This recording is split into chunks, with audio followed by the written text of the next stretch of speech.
Hello, ladies and gentlemen. My name is Sam Elliott64, and I'm joined alongside. And it's Man 132 as usual. And today we have, after a small tennis break, we have three guests from the fifth heat of Robot Wars Series 10. Guest number one, introduce yourself. Andy on the Hobgoblin team. And guest number two. Hi, I'm Matt from Hobgoblin team. And guest number three. Hi, I'm Murney from S.Tek. Guys, welcome. I mean, it's kind of a mishmash of two teams in one. It's kind of, I'm glad to see both of these robots back because we didn't really get to see much of either of them last year. Was there, much like, the guys we had on last week, Toron and Nuts, was there a lot to prove for both Hobgoblin and Push to Exit? Yeah, I mean, when it comes to Hobgoblin, I think the worst thing that we had was, obviously me and Andy went with the team last time. It was just Harry and Harry's dad. But Harry sort of set the dials wrong on the speed controllers, so it was literally just a slight thing that, the robot is pretty solid. I think we got a bit of bad luck this time as well, but I'm glad that both this and Push to Exit have got sort of that second chance just from the fluke things. Because it does happen in robot combat. It happens like all the time. Yeah. And obviously, Anthony, from your perspective, going very much from fan to in the show very quickly. How was that as an experience? Yeah, that was an absolute whirlwind. Becoming a fan of the show, and then next minute you're in the booth, you're like, is this just happening, or am I still in the dream? But yeah, it was an absolutely amazing experience. But with Push to Exit, we wanted to show that we could prove that a front hinge flipper can be effective, and I think we did in our first round. Yeah, you saw us off straight away. I don't know how many flips you had. So I gather you had issues. I think we got the first flip. No, sorry, we drove into the wall really quickly, and then came round and flipped you once, and then I think Magnetar just homed down on us, and Yeah. Normally we'll go into the fight. We'll go to your fight first, because though you both of you teams were in the second fight. I have to ask. You look at the draw and you think, okay, I know Hobgoblin. You guys were reserves, weren't you? For originally. Yes, we were in for point blank. Yeah, and you see the draw, and then you see Magnetar, and does your heart just sink at that point, or? I think we were just happy to get in at all, really. I think rather than we probably didn't really have that long to worry about the draw at all because we were the reserve, so we were just really happy to be in, and it's kind of an afterthought, I guess, really. I mean, I think it was literally about 20 minutes between them coming over and saying, right, are you guys ready to go in? Then Dara came over and did our interview, and then, what was it, another 15 minutes after that, we were in the arena. So it wasn't so much... Quick. Yeah, it was literally just sort of, I don't care who I'm fighting. And we're fighting. which is something, I guess. And then, obviously, Anthony, you saw the draw as well, obviously, with Magnetar. Yeah. What did you reckon? Well, we were getting ready for we're getting everything sorted out on the table and that there. Magnetar wasn't there. The table was free, so we were trying to figure out who we had. And the next minute we seen Ellis come up with Magnetar, and I was like, oh god, please tell me they're not in ours. And then someone turned and goes, yeah, this team's going to be in it as well. And the next minute Hobgoblin came in, and I was like, oh, we're going to be in with spinners. This is going to be fun. To be fair, I'll be completely honest. I'm glad that the Push to Exit got straight under us and flipped us out. We flipped us over into the wall. Basically, I didn't understand how deadly Magnetar was going to be this series. For some reason, it seems to hit way harder than Pulsar ever did. Yeah. So really, by putting us out of our misery, we sort of at least we got a second fight. I think if you hadn't, we may have had to drop out. I was going to say, Magnetar this year just seems like another level to what Pulsar was. Pulsar was a good machine, don't get me wrong, but Magnetar looks a great machine. There's a massive leap forward. It's scary. Yeah, Magnetar is design now, definitely. Yeah, he's definitely worked everything out. Like, I mean, bearing in mind that the first Pulsar will have been I think February, January, sort of last year. He's had a full year and a bit to work on it, and it's insane now, like genuinely insane. His driving was on point though. Yeah. Oh yeah. Like it was like there was no stopping him. There was that one moment when we got hit and we were on our back, and then Sean came in to say hello. And his plan was Ellis had turned. I think he was turning to you guys to see if you were still moving, and then he just turned and was just waiting for us to move. And she was just like, "No, we're done. No, stop." please don't. But please don't hurt me. But Alice's face was just like, anything moving, I will destroy. This is the thing though, because they cut out in the edit. Ellis actually said, "Is everybody still going?" You know, and because he will wait for you. He's not one of those people that will just keep going in for the hit. He's such a nice guy that it's like if you appear to be struggling, like, are you still going? Are you still going? And if you are, then you go, right, I'll carry on the fight. I mean, I fought him at Insomnia with his again another monster spinner he did, Neon. And he didn't want to sort of cause more damage than was necessary, which is a hilarious concept when you think about the things that he's built, specifically like Magnetar. Yeah. I mean, that thing writes robots off. I mean, didn't it like warp your chassis or something, Anthony? What had happened to us on the first hit, it tore the bit of, it was like the side, you know where PP3D hit us in Series 9? Mm-hmm. So it hit that part, lifted us up, and then when the flipper got us, we kind of like body slammed on top of their drum spinner, and it just warped the whole sashi. So we had a whole, I think at one point when we got back to the table, that one of the wheels was actually up from the table. That's crazy. The power from it. That's kind of insane. 2 hits, and then Sean coming in to finish. If there's actually something that we noticed when we got back in, if Sean had been a little bit closer, just to the bottom of the front hinge flipper, he would have hit the speed controller. So we were so glad that when we look back, it was like that was so close. For a bit of context here, Anderson, the other gentleman in this call, his last 2 series, the 2 robots that he thought was going to win each series was in this fight. in the form of Magnetar and Hobgoblin. They got shut up the wall, didn't they? To be fair, I think had everything sort of worked in Hobgoblin, I don't think we'd have won, but I think we'd have stood a better chance. It is a solid robot. We just keep having problems for no reason. Yeah, it's kind of a shame that Harry never really got to prove the whole kind of machine, really, because it kept having lots of issues, but the weapon worked flawlessly the whole time, really. Well, as we'll get to later, but obviously, you know, it was a cracking fight, this one. I mean, it was very short, very sweet, and it just, like, the way that I just said Pulsar, kill me now.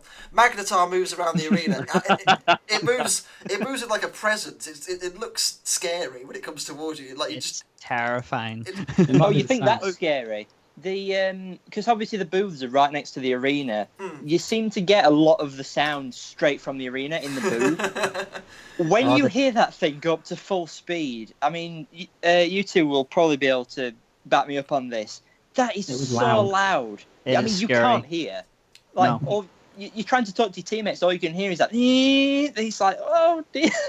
It's genuinely, it's the most terrifying thing I've ever heard. Even worse than Carbide. Still hear like just that, really. Also, do you wake up in cold sweats in the middle of the night with just Magnetar's drum? You know, honestly, rewatching that episode.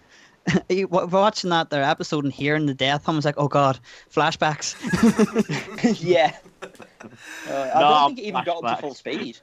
That's the scary thing. Like it can go even louder than that. Are you serious? It's crazy. Yeah. That wasn't at full speed. I'm fairly sure Ellis told me he only got up to about 70% throttle because he didn't want to push it too far. Oh god. So throttles up quickly to protect the speed controller. To like kind of limit the current kind of going through the weapon, I guess. Yeah. But yeah. It's a pretty fearsome thing. I mean, as said, Anderson, I think you came 2 series too early with your prediction for Pulsar winning the series. And obviously Magnetar now, like, Magnetar. I mean, it's nice to see that he's actually got it working. Like in the last two series, it's been a bit of a slippery fish, and he's like, right, he's really worked hard on it, bless him, and he deserves all the credit he can get. But can I ask a quick question to the Hobgoblin team here? What actually stops you guys from moving? Because you just got flipped over, and then you just sort of span a bit. But was it a traction issue or? Well, I think basically it was all in the cut because we actually got kind of stuck upside down, kind of on the flame pit, and it was kind of cutting the tire. The grill was, but they didn't actually show us on the flame pit. I don't think. Yeah, like we tried to get off the flame pit, and I think it was a mixture of us getting thrown over onto the wheels and being stuck on the flame pit. But one of the wheels was stuck, so it wouldn't sort of freely move around. Right. So I mean, I've just got it out for doing the whole PR tour now, and I've when you try and move the wheels on the top, one of them's got a very distinct spot where it just sticks, and that will have been it. Yeah. I mean, so that's a bit of a design flaw then. That's a bit of a problem when it's meant to run both ways up. But yeah. It worked a little bit. It worked. I think in Series 2 it didn't run upside down at all. But no. To be fair, in Series 2 it dragged itself across the floor. It dragged itself across the floor, which is, I guess, kind of counts. Yeah. But fair play, you actually moved this time. I'll give you that. Well done, guys. Yeah.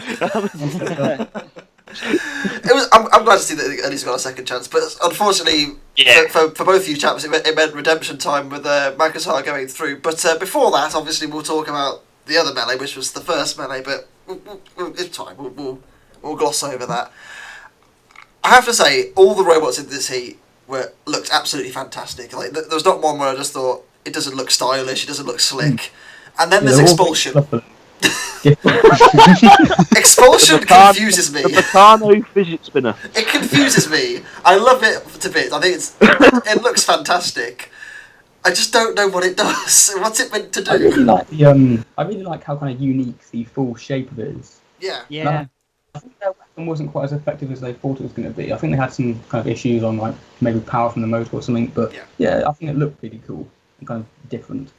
Well, I honestly didn't know that. I honestly didn't know they had a minibot until I seen the wee minibot. And I was like, oh, I don't remember seeing that. Yeah, I actually don't remember that at the time at all. No. I vaguely remember the minibot because I'm fairly sure it like fell on the floor at some point. I was like, oh, whose is that? And they just went, oh yeah, that's our minibot. I was like, you had a minibot this entire time? Where were you hiding that? I have to say, it was. There's a fantastic demo video on their Twitter, which you should definitely go and watch of them doing the whole gyro self-right thing. It looks amazing. It was the one they used in the application trailer, and I'm just gutted we didn't get to see that. That would have been so cool to see just flailing around in the arena. It'd have been amazing. I'm gutted that we didn't really get to see it work to its full potential. I think it could have been quite a lot of fun. It's just that for whatever reason, fate intervened, and it was it never really got a chance to show what it could do. Yeah. Well, I agree with that. Something ready for applying for the next series, so hopefully they'll be back again. Yeah, I hope so too. I do like the Expulsion team. I do like the Expulsion team because they always enter something different every time. And I think that's nice. It's nice to be try and keep up in the bar. I mean, don't get me wrong. There was, Firestorm, one of my favourite robots. It's pretty much the same robot for 5 series going. But it's nice to see a team that will always enter something different. Yeah. And try and raise themselves above the bar. And the team themselves are fantastic as well. Because they're still quite new to the whole thing. But they're you really can go and have a friendly chat too. with them. Yeah, they are completely. You go and have a chat with them, they'll just they'll go and have a chat to you and whatnot and be really friendly. But if you offer them advice, they'll honestly just sit and chat with you and then explain why they've built their robot how they have and sort of give their own experiences out as well. I mean, there's a lot of times where people will sort of. There's some people who'll try and keep the cards to the chest because obviously if you've developed something, they like to sort of claim that sometimes. But the Expulsion team are very sort of upfront with chatting and sort of they're very willing to improve, and I really like that. Yeah. It's quite refreshing to see, as much as it's a school project, it seems that it's beyond that now, because obviously 2 of the team have now left the school and are building their own robots outside of that. It's great. And I think that's a really good sign. I also like how the team captain's trying to get more women into engineering as well. I think that's really, really nice. Absolutely. Yeah. Oh yeah, definitely. She's only 16, and she's already got a serious head on her, and I think she's Yeah, I think she's a really nice person, and it's nice to see that she wants to get more people invested in what she likes to do. She's got a lot of intellect. Absolutely. Yeah. I have to say though, ultimately in the first fight we didn't really get to see much of it because the whole highlight was on Thor and Coyote. It was a great fight. I mean, as much as fantastic battle. Coyote was kind of being bullied around the arena, it would not die. It was great. Coyote's driving for me, just from when I was watching, I was like, I can see why he was going straight for Expulsion. Was I got destroyed by a spinner before, I want to take it out first. Yeah. But I love it's driving straight into Sir Kill-A-Lot. It was like, nice. Yeah, the thing with Jamie is like, because he said with Coyote before that he doesn't sort of intend to win. If he was going to build something to win, he wouldn't build Coyote. He just built like the robot that everybody wanted to build when they were 9, like massive jaws on the front and a chainsaw tail. And that's why Coyote is just so cool. It's honestly one of my favourite robots from the entire series, and it's so well driven as well. The paintwork, though, I loved when I went up close to see it. Like the claw itself and that there, he really done a really good job with the steampunk look. Oh yeah, it's absolutely gorgeous. Yeah, really so nice. Really nice aesthetically, yeah. Yeah. Really cool. It looks mean and scary, and obviously it's one of the manliest looking robots there is. It really is. It really is. And then Thor. I mean, I could gush endlessly about Thor. It's excellent. I mean, It's fast. It's got the weaponry. It's got the driving skill of Jason. I mean, what more do you need? A bit of luck, and then it's a champion. It's just a CO2 valve doesn't keep getting caught. Yeah. Yeah. It's such a powerful weapon. So it is. See, when it comes to axes, I actually think that axes are going to start. I mean, assuming that Robot Wars carries on as long as the original series did, what was that, about 7 years? I think it was on for. Yeah. Something like that. I think if that carries on, I can honestly see axes being more effective because you're starting to see much heavier spinners. As far as I'm aware, the way that the sport has developed in America is a lot of people are putting a lot of armor on the sides, but less so on the top.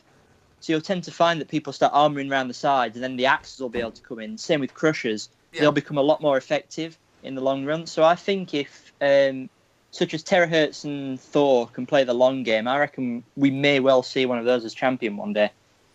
I'd love to see one of them. It's an interesting theory. I mean, there's never ever been an axe champion. Hopefully one day it will happen. I'd love to see it happen. I mean, Terahertz is my favourite robot for a reason, but Thor in this fight was just so well controlled. As much as Coyote, as you all rightly say, so well driven, it just couldn't cope with the speed of Thor. Really, that was the end of it. Yeah. Yeah, I mean, Thor's sadly. Yeah, that's the thing. Thor's got so much power behind it. I think each motor on it's about 2 horsepower. It uses gigantic motors for drive, and it's got this massive axe. There's really nothing you can. I'm actually really glad that we didn't get that in round 1 because we had been better drive than most of them. Yeah. Yeah. It's pretty insane. Anderson, you really enjoyed this fight. It took us. I adored it. Yeah. It was not. You know me. I love tactical battles, and whilst I don't think this is as good as their later confrontation, which we'll get to in a bit, I thought this was still absolutely fantastic. Both well driven, both got good attacks in on one another. Yeah, there was only really one winner by the end, but that's the way it goes. But fair play to Coyote for giving Thor a good run for their money. And they both got dead metal, which is also fantastic. Yes, which is also fantastic. Amazing. My favourite house robot getting ganged up on as usual, because why not? Why not upset me more, reboot? Why not upset me more?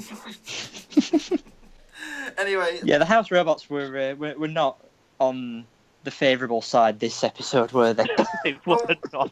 We'll talk I think about Matilda was the only one who got away unscathed, wouldn't she? No, she got a load of her face taken off, didn't she? I'm sure she did by someone. I can't remember. I'm sure that someone got Matilda's face. If it was anyone, it would have been Magnetar, let's be fair, but... Yeah. I think it was Expulsion. I think I seen Expulsion hit them.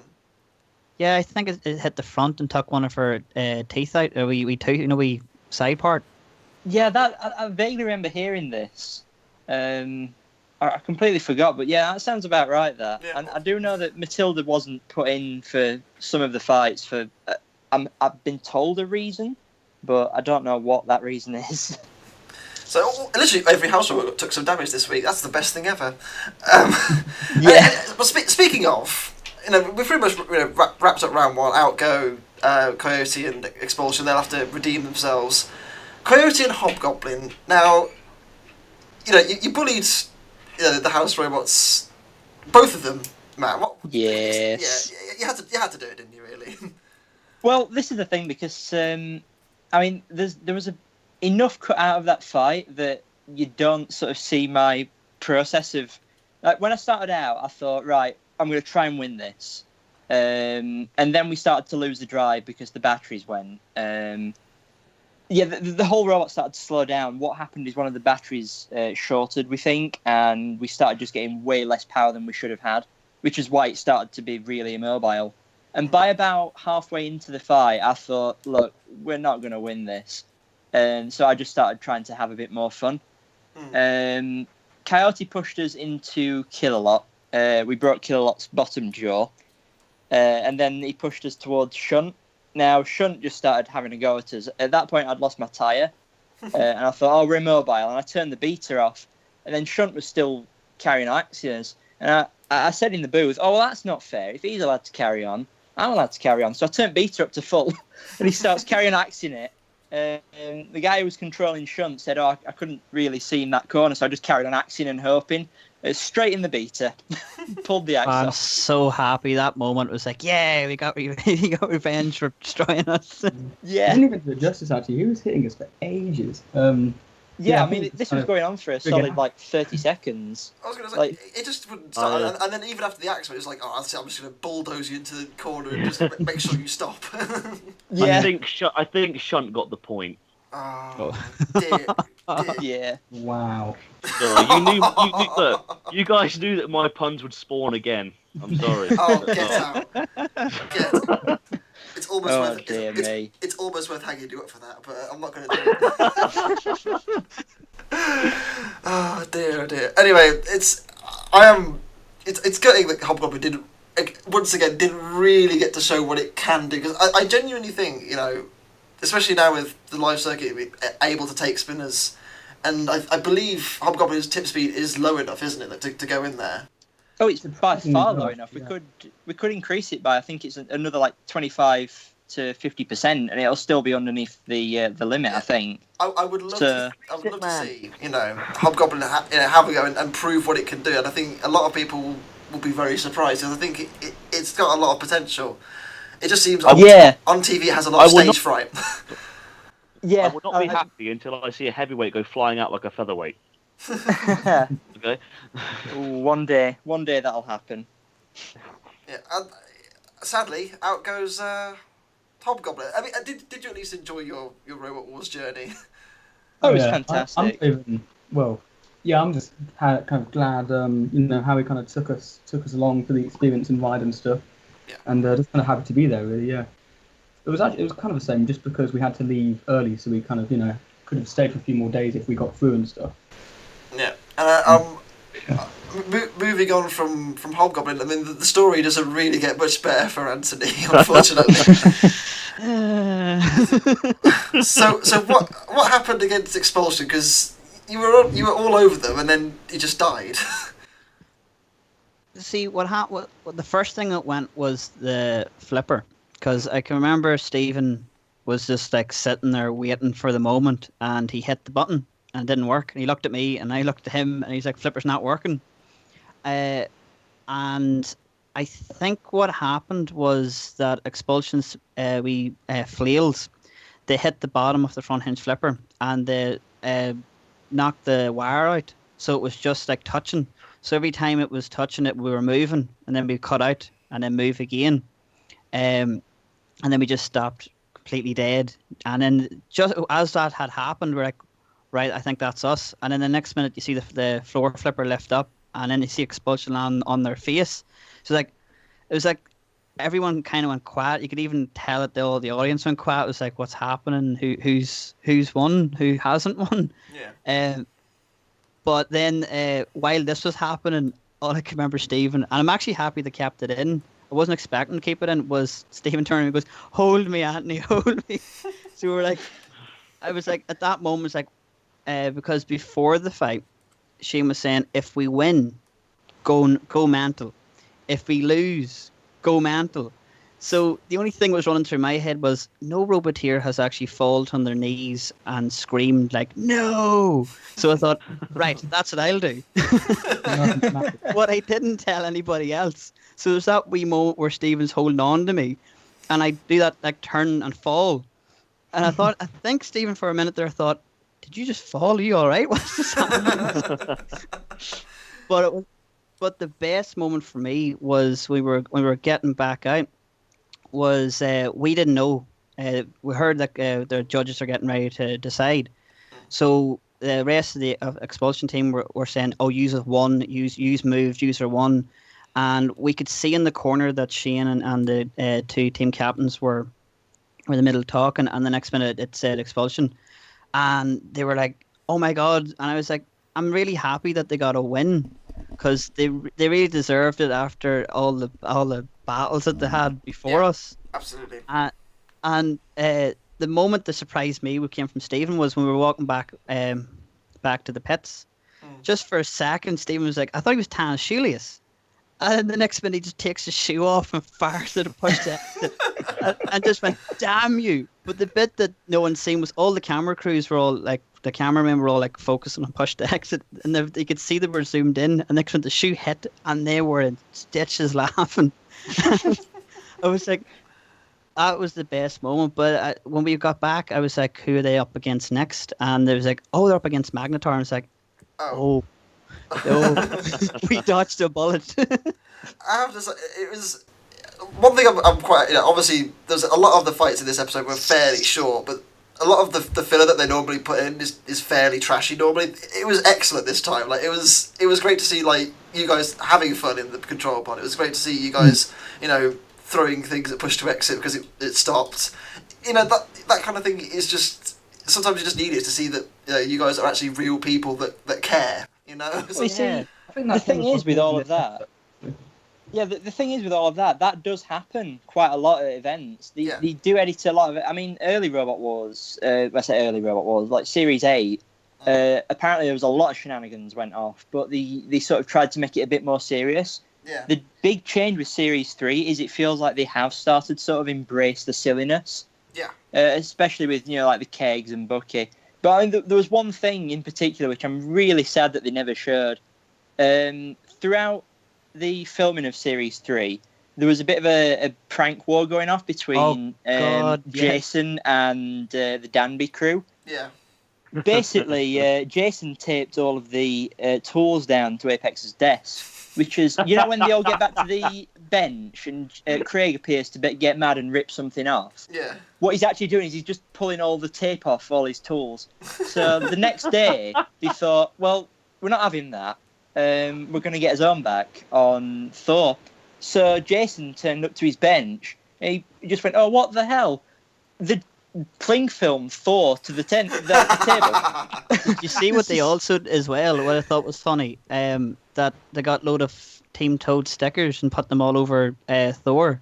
I was like, it was funny as hell. The sticker bomb Thor. Yeah. Oh. Vandalism. I like it. Clever vandalism. It's fantastic. Sadly for Anthony, he's also now going home. Did you? I've obviously already asked to some degree, but did you enjoy your Robot Wars experience as well, Anthony? I will be perfectly honest with you. I walked away there with a lot of good friends, no new friends, especially with Matt and the Hobgoblin team. And it was also a nice big thing was when Craig was there, because I was last in Series 9. I seen Foxic. Foxic's the big robot, the one I'm a really big fan of. Yeah. But this year, for me personally, I was so happy that he got to see me Antweight, which is a mini version of his Foxic. Mm-hmm. So it was really nice for him to finally see it. And there's another bit that I think I've uploaded it recently that that Noel Sharkey actually drove Rusty. So that was a real surreal moment for him to drive Rusty as well. And it was like, I just walked away. It was so much fun with all the teams and the prank wars. Watching, like sitting watching that happen, you're like, oh, who's gonna get hit? How far is it gonna go? How far can you take it before it becomes too bad for TV? Oh dear. Anyway, I suppose we better wrap up the rest of the heat. Really, I mean, there's the fights in apart from one other one are all fairly short. Magnetar versus Expulsion, as Anthony mentioned. It wasn't really much of a fight. It was pure bullying, really, wasn't it? It was great. I mean, to be fair, the rest of the heat so far is just Magnetar breaks everything. Yes, it's true. It's true. That's all it is, really. Just Magnetar goes on a rampage. It was. I mean, this thing. It was a cracking hit. I mean, the way it kind of the big cruncher here, and then it just flies into the floor flipper, and it gets sent flying even further. I mean, it's a brilliant spectacle. That one hit is just. It's great. It's great. I was kind of shocked to see that. The kind of timing of the flipper was really perfect. So we obviously didn't see it at the time because we were kind of gone by then. So yeah, it was really cool actually. Whoever was on the floor flipper that day, you deserve a raise. Oh, they were on point. They were on point. They were not messing around. So they weren't. Wait, did you just say the person who was on the floor flipper deserves a raise? Was that a pun you tried to sneak in? It wasn't intentional, but I think I'm going to play it as completely intentional, and I deserve it. Yeah, I will let you know that I physically rolled my eyes there. I'm so sorry, Matt. I've let you down. I've let me down. I've let everyone down. Really good. Oh, it's just like Steven's line as well. Oh, is this the robot tears? The robot tears. Good God. Honestly, that was unexpected. Even like the camera didn't see it, but I turned around and was like, "Did that just happen?" Yeah, it wasn't really much of a fight. Really, it was Magnetar just having some fun. The next fight, however, Thor and Coyote. This was quite interesting. Anderson, I'm going to let you have your fun with this one because you like fights where there's not so much there's no weapons involved, but like where other teams are limited to what's there. Mm-hmm. Yeah. Yes, I like a battle when they're limping because you get to see them pull out all the stops, and I liked how this one. I mean, literally Thor's axe was obviously banged by Matilda's ass, and I don't even think Coyote's weapon started working, did it, in this one? Or if it did, it broke very early. But it was nice to see them try and, outmaneuver each other, try and use new tactics. Because obviously a lot of people, they focus, use the weapon. Obviously, when you haven't got your weapon, you got to try and find a different way around your opponent. And that's, this was great. Honestly, such a great fight. I'd say it was a bit more one-sided than the last one they had. But I thought it was better because they were using new tactics and... Yeah. You know me, I like tactical battles. It wasn't a repeat of the fight in the melee, which was quite nice to see. It was nice, and I mean, like I said, these two they're like bread and butter. These two have had two brilliant fights now, and it's nice. It's like Panic versus Firestorm. That was always going to be a good fight, no matter what happened, apart from the extreme one. And things like let's just not talk about that one. Yeah, and things like that, and Pussycat versus Razor again, like bread and butter. They always had a good fight. And I think, I hope to see these guys clash again one day in the future, maybe. Fingers crossed. But fingers. I mean, Coyote and Expulsion. This fight, okay. I'm very confused because was Expulsion stuck in forward the whole time? That's what it seemed like to me. It did look like that. Like it was all over the place. I don't actually remember what went wrong with it. I'll be completely honest. Like, I remember hearing they had issues, but I can't remember the exact nature of the issues. I mean, I was talking to Jamie and Callum and whatnot about Coyote, so they only knew everything from Coyote's point of view. But I genuinely don't know what the issue was with Expulsion. You can tell they're having issues at that point. I think the motors might have been dying after the Magnetar hit. I'm fairly sure that enough shock went through it to cause damage to the internals. Yeah. It wasn't all external. I'm sure there was some lasting damage from there, but the extent of it, I genuinely can't remember. And Andy, you were going to say something. I kind of jumped over you twice there. What was it? Yeah. I just can't remember actually. Was it about Expulsion? Yeah. Oh yeah, it was about their driving seemed a bit weird. I don't know. Yeah, they might have just been not used to driving at all. It might have just been faster than they thought. Maybe I don't know. Yeah. But their driving it did seem pretty kind of uncontrolled near the end. Yeah. I mean, this was Battle of the Heat, I think. And the push to exit one, they both ended up on their face, but still weren't as well. Yeah. I mean, this was Battle of the Heat. You know, neither robot touched each other. That is pure entertainment right there.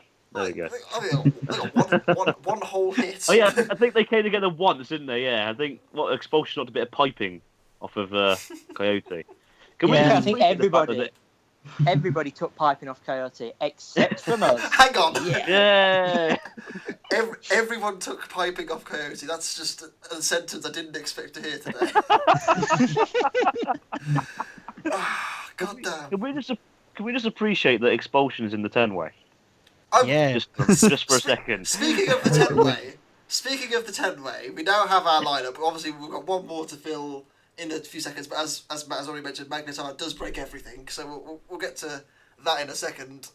I mean, I can't wait to see how it turns out. I'm so excited. Honestly, you all know that. So. Yeah, I really want to see Arnor's flipper work. Yeah, I really want to see it. Yeah, it'd be nice for them. I can't remember the issues they had was. Were you talking to him about it, Andy? I'm fairly sure they said it was like radio signal problems or something, because It was something like that, because they had it working in the test arena, so they were very, really, really unfortunate, really. It was something to do with radio or something like that. I mean, stopping it working in the main arena. Yeah, I mean, they'd take it out of the main arena, take it straight to the test arena, it'd work, and then they'd take it back to the pits, they'd take it to the test arena, it'd work, they'd take it back to the main arena, it wouldn't. It was literally that. They couldn't pinpoint it because they just couldn't replicate the issue. That's so strange. It was very, very unfortunate, yeah. One time it's not working. It is the law of the sods. It is the law of the sods. I mean, a lot of people thought it was... between sort of the Roboteers were talking about it. Apparently there was quite an old radio, and we think it's the sort of the lighting and everything that's around the main arena, but isn't in the rest of the sort of the whole thing, that might have been causing a bit of interference. But I mean, even now, nobody really knows what sort of happened with it. Team Arnold, if you're out there, let us know. I shall ask them next time I see him at an event. We'll find out one day. We'll have our answer. But we come to the Heat final, and again, this was a really short fight, but it was a very action-packed fight. I think this was very high paced, and I kind of had to really concentrate what was going on. It was kind of crazy. Yeah. This fight shows just how good Magnetar's drum is now. I think, because against Expulsion, it's quite a small robot, 70 kilos, goes flying in the air. That's to be expected. But when you have a robot as big and as bulky as Thor, do backflips around the arena. Yeah, it was. I think that kind of just shows you how much more improved it is than it was. You know, there was one moment that I thought that Thor had the upper hand when he got him in the corner and started just wailing on him. It was like, oh, that's it. The drum stopped, and then just as soon as he got away, and then he just let Magnetar roar up. I was like, oh god, that's it. It reminds me. He had his opportunity.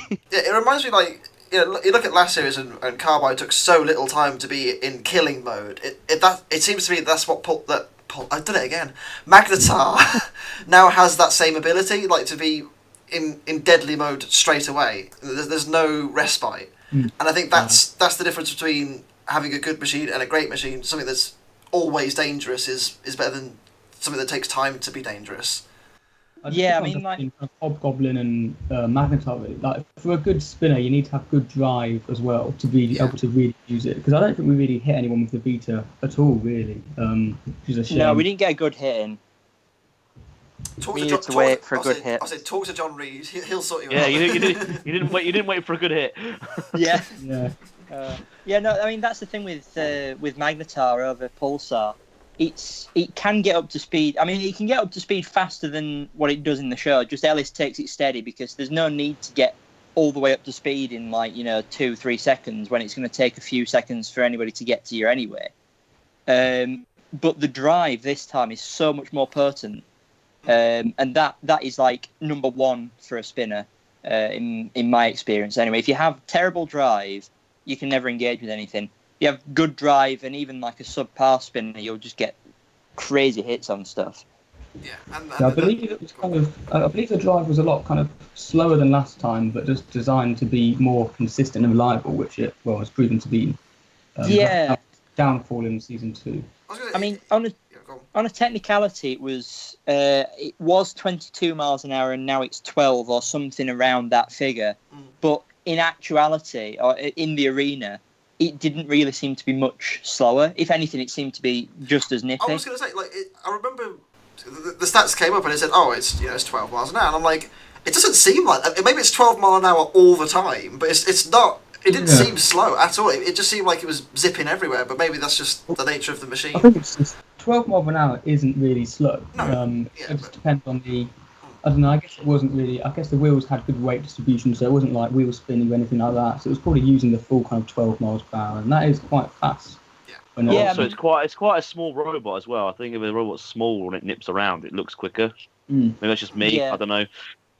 I mean, on the stats board, a lot of people use theoretical numbers. So if the robot will do, let's say, 14 miles an hour, they'll put down 14 miles an hour. In the arena, there might be enough wheel spin and inefficiencies in the machine that they may only be doing, say, 10 miles an hour. I think the thing with Magnetar is it gets straight up to that 12 miles an hour, and it's always at that 12 miles an hour, so it looks a lot faster than Pulsar, which was probably only doing about the same, but was spinning the wheels constantly. That sort of thing. On the drive, it probably got to full speed instantly on the drive. Yeah, that's the other thing. Yeah, it's acceleration. That's what makes it look that quick, fast. So quick, and it was again. This was an excellent fight. I mean, Thor getting chucked around like it did, and the fog of Thor at the end was pretty. Felt great. so bad for Thor. That one moment with the flipper, it was like, oh god, right on top of the drums, like Will Jason ever win a heat? I hope so, but it's just it just seems every series just seems to get this really horrible draw. Like last year, Concussion. The year before, it broke down against Shockwave, and now Magnetar. One day Jason's just going to turn up. He's going to have a nice heat. He's just going to breeze through it. He's going to be fine. Until that day, though, it's the 10-way for him. The robot's definitely good enough quality. It just seems to get unfortunate with the draw and things like that. Yeah. I mean, the new Thor, especially, is definitely not out of place in a grand final. I can definitely see that doing well if it were to get into a grand final. Yeah. It's just, I think it's luck, really, because he just gets, that unfortunate hit, loses the axe, and then, you're playing catch-up then. Yeah. Especially for something that's designed around that axe. It's not like it's a wedge robot with an axe on top of it. It is all about the axe. Yeah, it's designed around it, yeah. Yeah. So with that said, Magnetar is now a 2-time finalist and is in the final again. And Anderson, I believe you were wrong and I was right on this one. Yes, well, there you go. It happens. One out of 5 ain't bad. Is it? Yeah, I was going to say it'll do. So obviously it means next week is the big one, the grand final. Obviously, I'm sure you guys can't really say too much about it, but I want to hear Anderson's predictions for the 10-way and the winner. Expulsion all the way. They deserve it. No, 10-way. Oh Jesus Christ, this is tough. I'm gonna go Eruption for the 10-way. Okay. And I'm gonna go Magnetar Carbide final, but I do think that Carbide could potentially take out Magnetar's sides. So I'm gonna go with a bit like Ironside did with Pulsar last time. So I'm gonna go with Carbide to retain. So watch Carbide lose in the first round, ladies and gentlemen. Well, seeing as though they seem something like that. I was going to say, seeing as though they seem completely bulletproof so far this year, I'm going for Nuts to win the series, so why not? As for the 10-way, I'm going with Traction. Traction. Traction just stands in a corner as everything explodes. I'm going for the 101 curse. Winner of the 10-way is going to be. I'm going to go for Concussion. Yeah. Concussion for the 10-way. But another interesting choice. I've been wrong before. But we'll see what happens next week. But go on.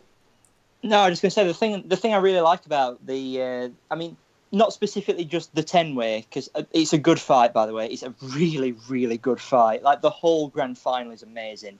I will just throw that out there now. It's such a good episode. Yeah, that's not spoiling. It's yeah. But the 10-way in particular, like the big fight, there's some very interesting tactics come out because, I mean, me and Andy, I think Andy's done the gladiator fights at Insomnia before. You can get some people who go completely on the offensive, so you'll tend to probably find stuff like, Concussion, Sabretooth. They'll go straight for the offensive. They will try and kill everything as soon as possible, as quickly as possible. Then you'll get some that maybe hang back and wait for the the initial wave of broken robots to get over with, then pick off the those winners. But the tactics very much change. It's less about winning and it's more about survival. It's a bit more like the Annihilator is, but sort of more drawn out because there's no time limit. Yeah. I mean, this fight in theory could go on for 15, 20 minutes.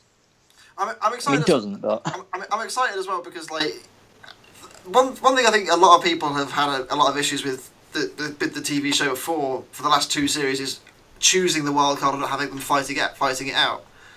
This is the solution that literally everyone wanted. Yeah. It's a lot fairer, and we all sing a big melee anyway, so it's really good. Who doesn't want to see 10 robots fighting at once? It's a ton of fighting robots at once. And to be fair, amongst the Roboteers, as soon as they said, "Oh yeah, we're doing a massive rumble for the wild card," I think everybody just went, "Yes!" Everybody. I want to be in that. There was actually people who hoped that they wouldn't win the heat and would hope that they get in the rumble just because of how fun they are. Honestly. I heard a few people say, "Oh, I really hope I'm in the Rumble." That's why Thor lost. It all makes sense. Jason threw it. That's what it was. Jason threw it. Yeah. It all makes sense now. I think that pretty much rounds off Heat 5. I mean, it was as Heats go, it may not have been the most interesting in terms of long drawn out fights, but all the fights had something happen in them, and I think that's again another testament to Series 10 so far. There's not been a Heat where I've thought, "Do you know what, I'm not entertained watching this." Towards the end of Series 9, it started to get drag on a little bit. But with this series, every single heat, it's engaged people. I think that's really, really important thing. I think it's good because even though it seems like one of the weak ones, but it was still really enjoyable to watch and things. Yeah. So yeah, I'm probably biased. The series quality is definitely pretty high. It was high in spectacle. Yeah, it was. I mean, stuff like the house robots getting broken and sort of the some of the humour value, especially push to exit team. I think everybody was sort of, there was nobody that was sort of just there. Everybody did something, and like you say, it was really good. Obviously, I'll be biased because this was my very first experience of Robot Wars, and probably the last one, as I never qualified for any future series. But there we go. Matt, We'll start our own robot. We'll start our own Robot Combat show with blackjack and hookers. Yes. In fact, Robot Combat show. And on that note, it is pretty much time to wrap it up. I have to say thank you very much to all 3 of you guys for joining us. This has been an absolute pleasure. Thank you so much for coming on. No, thanks for inviting us. It's been awesome. Thank you very much. Cheers, guys. Cheers. Anyway, I have been SamuelLit64. I've been Anderson9132. And we will see you next week for the grand final of Robot Wars Series 10. Bye-bye.